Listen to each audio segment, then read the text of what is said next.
This recording is copyright. Test 3. This is the IELTS listening test. You will hear a number of different recordings and you will have to answer questions on what you hear. There will be time for you to read the instructions and questions, and you will have a chance to check your work. All the recordings will be played once only.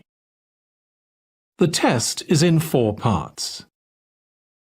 At the end of the test, you will be given 10 minutes to transfer your answers to the answer sheet. Now turn to Part 1.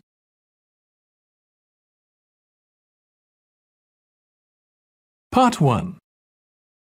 You will hear a woman who works at an employment agency talking to a man about jobs he could apply for. First, you have some time to look at questions 1 to 5.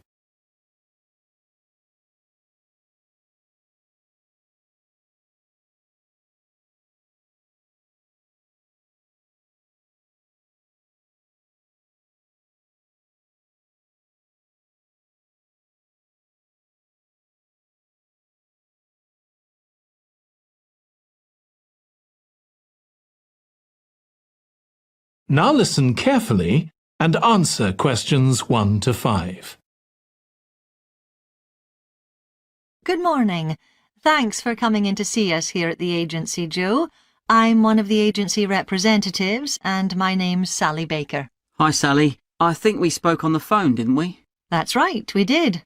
So thank you for sending in your CV. We've had quite a careful look at it, and I think we have 2 jobs that might be suitable for you. OK. The first one is in a company based in North London. They're looking for an administrative assistant. OK. What sort of company is it? They're called Home Solutions, and they design and make furniture. Oh, I don't know much about that, but it sounds interesting. Yes, well, as I said, they want someone in their office, and looking at your past experience, it does look as if you fit quite a few of the requirements. So on your CV it appears you've done some data entry? Yes. So that's one skill they want.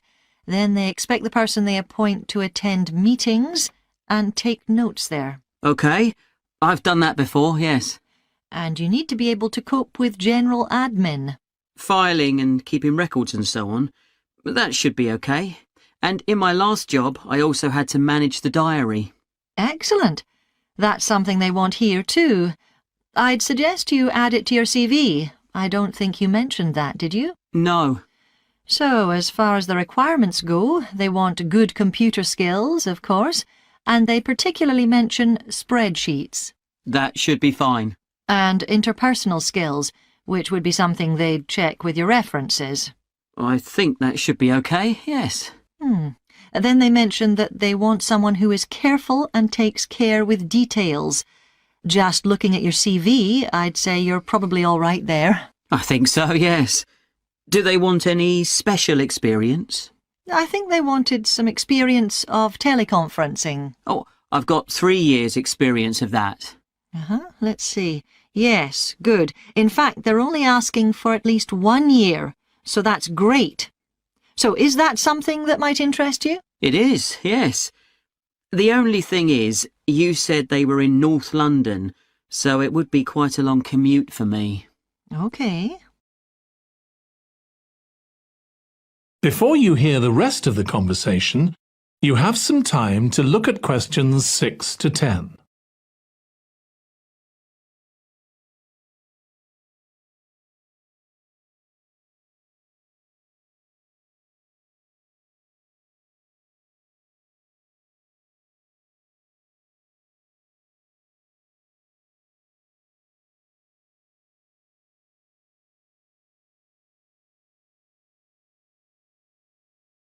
Now listen and answer questions 6 to 10. So the second position might suit you better as far as the location goes. That's for a warehouse assistant, and that's in South London. Yes, that would be a lot closer. And you've worked in a warehouse before, haven't you? Yes.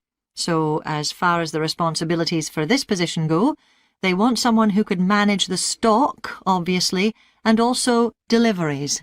That should be okay. You've got to keep track of stuff, but I've always been quite good with numbers. Good. That's their first requirement. And they want someone who's computer literate, which we know you are. Sure. Then they mention organisational skills. They want someone who's well organised. Yes, I think I am. And tidy? Yes, they go together really, don't they? Sure. Then the usual stuff. They want someone who can communicate well, both orally and in writing. Okay. And for the last warehouse job I had, one of the things I enjoyed most was being part of a team. I found that was really essential for the job. Excellent. Yes, they do mention that they want someone who's used to that, yes. Now, when you were working in a warehouse last time, what sorts of items were you dealing with? It was mostly bathroom and kitchen equipment, sinks and stoves and fridges. So you're okay moving heavy things? Sure, I'm quite strong and I've had the training. Good. Now, as far as experience goes, they mention they want someone with a licence and that you have experience of driving in London, so you can cope with the traffic and so on. Yes, no problem. And you've got experience of warehouse work. And the final thing they mention is customer service. I think, looking at your CV, you're okay there. Right. So, what about pay? Can you tell me a bit more about that, please? That is the end of part 1. You now have 1 minute to check your answers to part 1.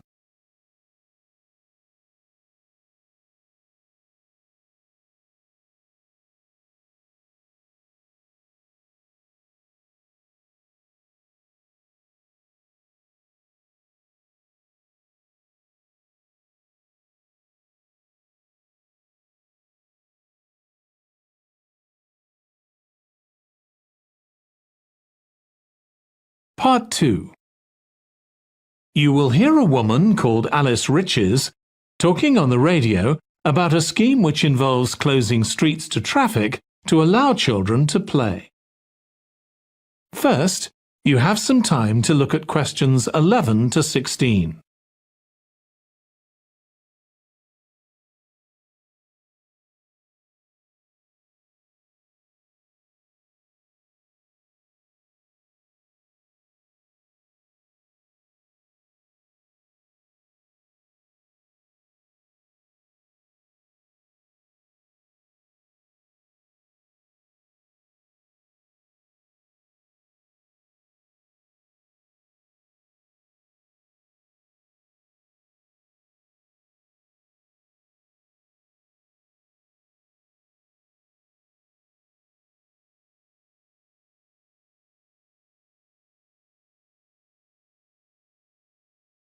Now listen carefully and answer questions 11 to 16.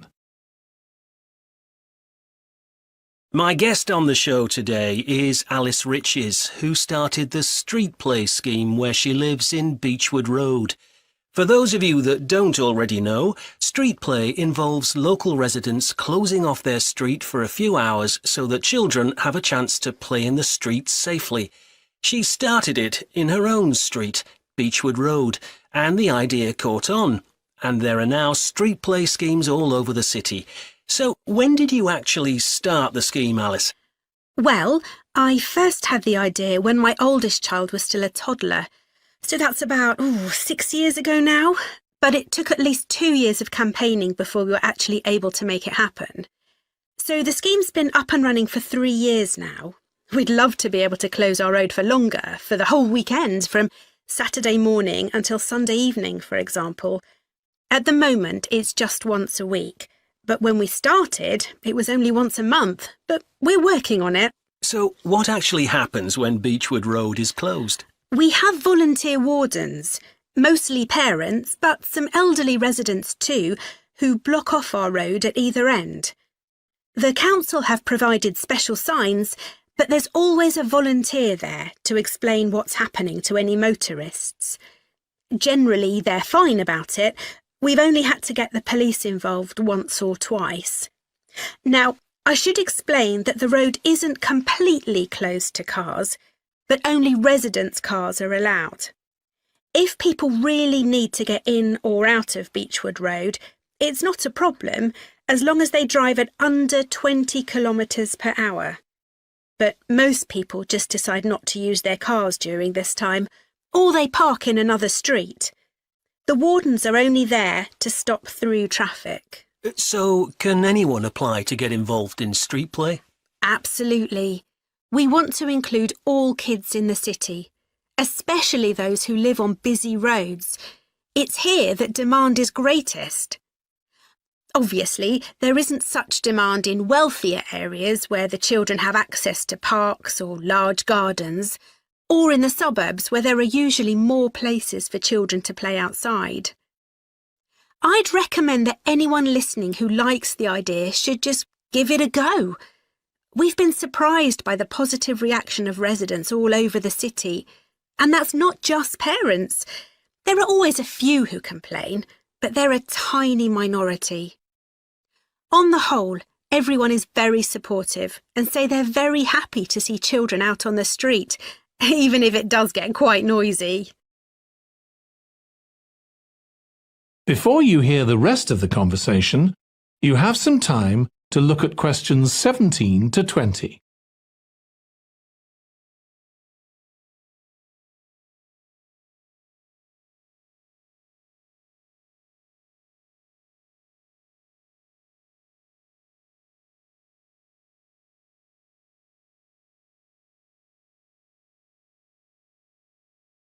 Now listen and answer questions 17 to 20.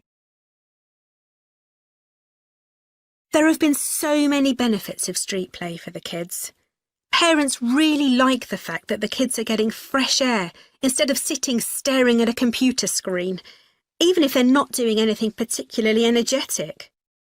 And of course, it's great that kids can play with their friends outside without being supervised by their parents. But for me, the biggest advantage is that kids develop confidence in themselves to be outside without their parents. The other really fantastic thing is that children get to know the adults in the street. It's like having a big extended family. It certainly does have a lot of benefits. I want to move on now and ask you about a related project in King Street. Right. Well, this was an experiment I was involved in, where local residents decided to try and reduce the traffic along King Street, which is the busiest main road in our area, by persuading people not to use their cars for one day. We thought about making people pay more for parking, but we decided that would be really unpopular.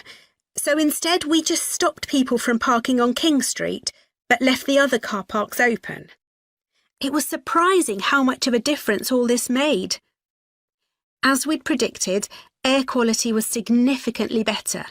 But what I hadn't expected was how much quieter it would be, even with the buses still running.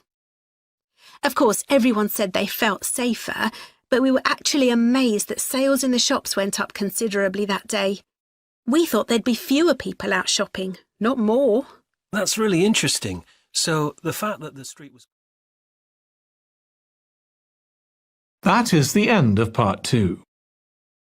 You now have 30 seconds to check your answers to part 2.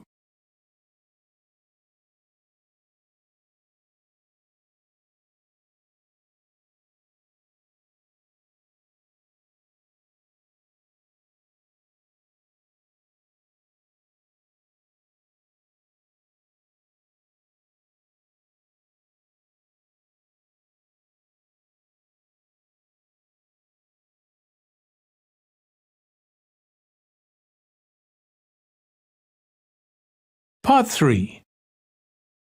You will hear 2 students, called Hazel and Tom, talking about Hazel's Media Studies assignment.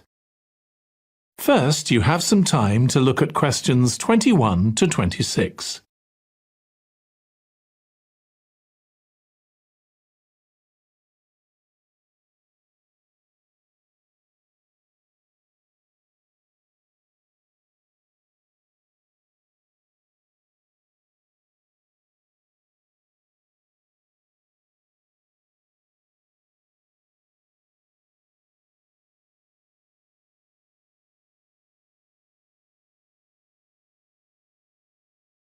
Now listen carefully and answer questions 21 to 26.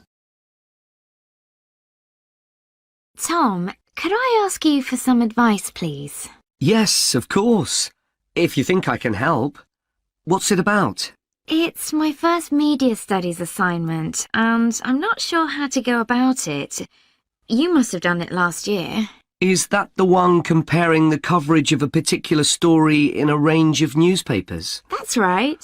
Oh, yes. I really enjoyed writing it. So, what sort of things do I need to compare? Well, there are several things. For example, there's the question of which page of the newspaper the item appears on. You mean because there's a big difference between having it on the front page and the bottom of page 10, for instance? Exactly.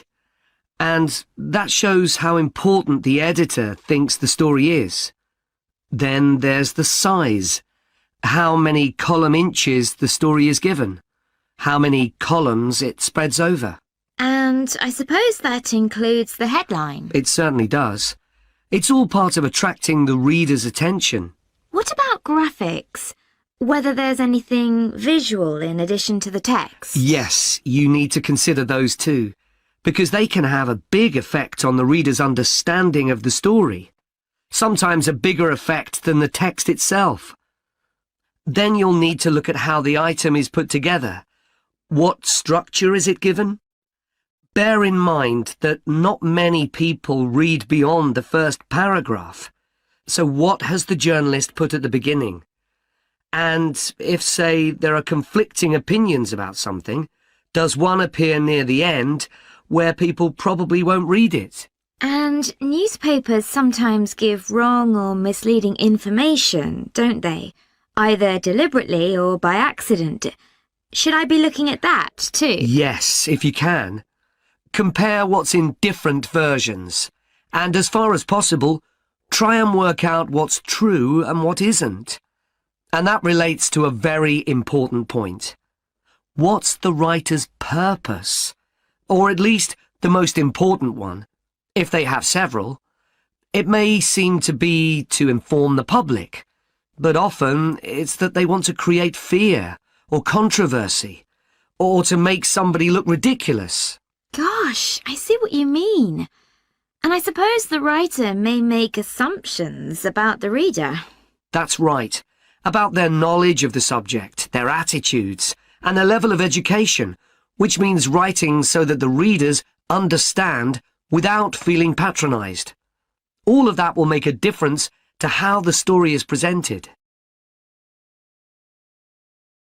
Before you hear the rest of the discussion, you have some time to look at questions 27 to 30.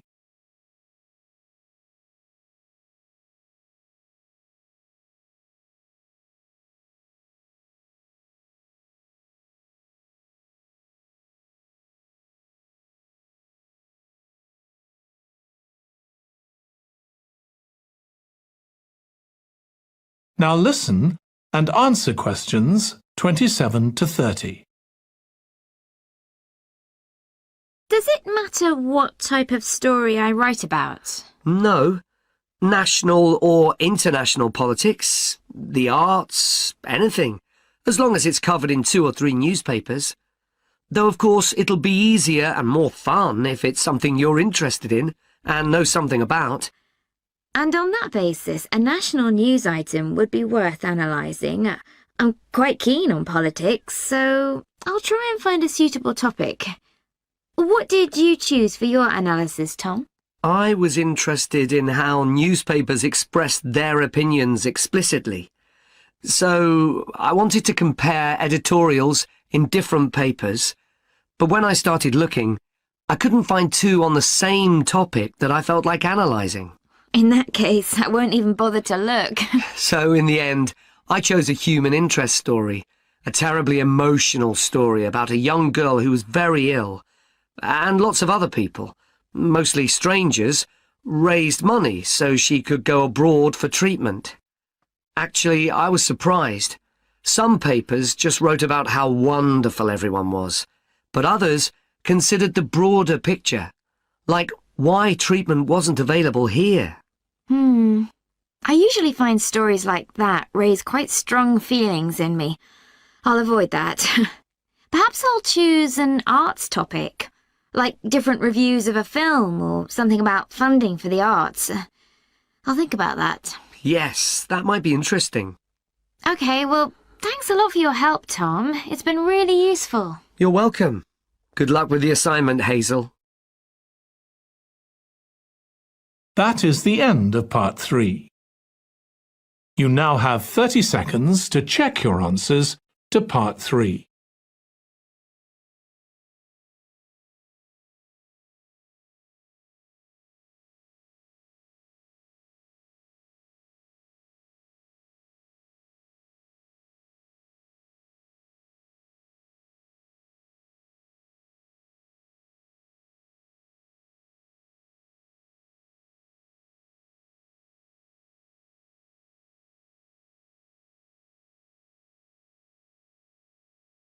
Part 4.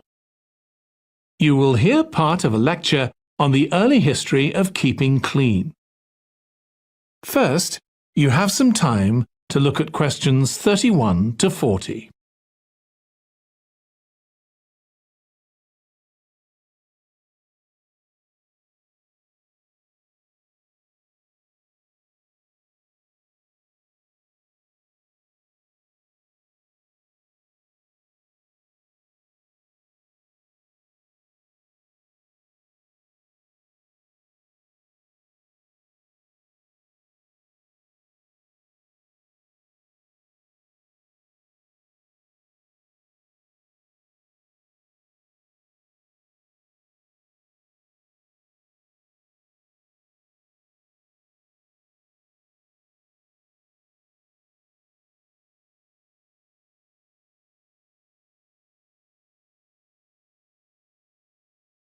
Now listen carefully and answer questions 31 to 40.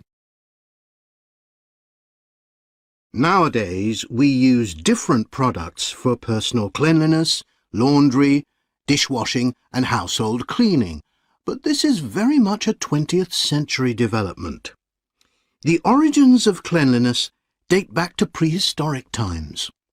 Since water is essential for life, the earliest people lived near water and knew something about its cleansing properties, at least that it rinsed mud off their hands. During the excavation of ancient Babylon, evidence was found that soap making was known as early as 2800 BC. Archaeologists discovered cylinders made of clay, with inscriptions on them saying that fats were boiled with ashes. This is a method of making soap, though there's no reference to the purpose of this material. The early Greeks bathed for aesthetic reasons and apparently didn't use soap. Instead, they cleaned their bodies with blocks of sand, pumice and ashes, then anointed themselves with oil and scraped off the oil and dirt with a metal instrument known as a strigil. They also used oil mixed with ashes. Clothes were washed without soap in streams. The ancient Germans and Gauls are also credited with discovering how to make a substance called soap, made of melted animal fat and ashes. They used this mixture to tint their hair red. Soap got its name, according to an ancient Roman legend, from Mount Sapo, where animals were sacrificed, leaving deposits of animal fat. Rain washed these deposits, along with wood ashes, down into the clay soil along the river Tiber. Women found that this mixture greatly reduced the effort required to wash their clothes. As Roman civilization advanced, so did bathing.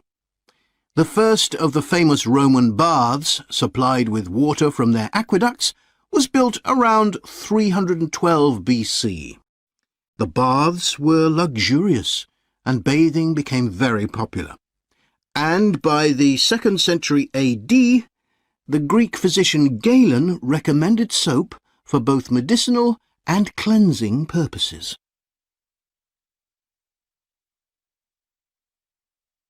After the fall of Rome in 467 AD and the resulting decline in bathing habits, much of Europe felt the impact of filth on public health. This lack of personal cleanliness and related unsanitary living conditions were major factors in the outbreaks of disease in the Middle Ages, and especially the Black Death of the 14th century. Nevertheless, soap-making became an established craft in Europe, and associations of soap-makers guarded their trade secrets closely. Vegetable and animal oils were used with ashes of plants, along with perfume, apparently for the first time. Gradually, more varieties of soap became available for shaving and shampooing, as well as bathing and laundering. A major step toward large-scale commercial soap-making occurred in 1791, when a French chemist, Nicolas Leblanc, patented a process for turning salt into soda ash, or sodium carbonate. Soda ash is the alkali obtained from ashes that combines with fat to form soap. The Leblanc process yielded quantities of good quality, inexpensive soda ash. Modern soap-making was born some 20 years later, in the early 19th century, with the discovery by Michel-Eugène Chevreul, another French chemist, of the chemical nature and relationship of fats, glycerine, and fatty acids. His studies established the basis for both fat and soap chemistry, and soap-making became a science. Further developments during the 19th century made it easier and cheaper to manufacture soap. Until the 19th century, soap was regarded as a luxury item and was heavily taxed in several countries. As it became more readily available, it became an everyday necessity, a development that was reinforced when the high tax was removed. Soap was then something ordinary people could afford, and cleanliness standards improved. With this widespread use came the development of milder soaps for bathing and soaps for use in the washing machines that were available to consumers by the turn of the 20th century. That is the end of Part 4. You now have 1 minute to check your answers to Part 4.